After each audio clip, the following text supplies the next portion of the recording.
Russie-Occident, Zelensky, les missiles et la guerre totale.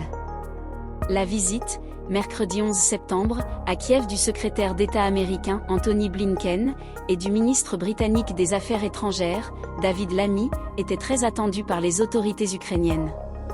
Les deux principaux alliés de l'Ukraine ont annoncé une aide militaire et logistique massive s'élevant à plus de 1,5 milliard de dollars selon les estimations, mais n'ont pas pour autant clarifié la position occidentale concernant la possibilité pour l'Ukraine de frapper des installations militaires à l'intérieur du territoire russe, constate le think tank américain Institute for the Study of War. Du moins pas publiquement. Les Ukrainiens se montrent de plus en plus insistants, réclamant l'accord des Occidentaux pour utiliser leurs missiles pour frapper à l'intérieur du territoire russe.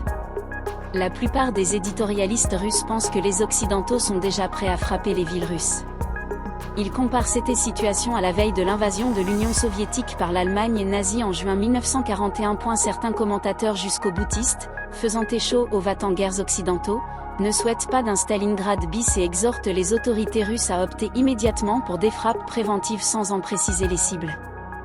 Mais, il n'est pas difficile de comprendre que ce sont les capitales occidentales qui seraient visées. Pour eux, si Moscou, Saint-Pétersbourg ou une autre ville russe était frappée par des missiles, qui empêcherait les Russes de frapper Washington, Londres ou Paris?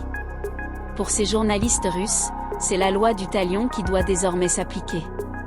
Si les populations russes devraient dormir sous la menace d'un missile, les peuples d'Europe occidentale et américains devraient connaître la guerre sur leur sol. Une guerre voulue par leurs dirigeants que la plupart des journalistes russes jugent irresponsable et suicidaire.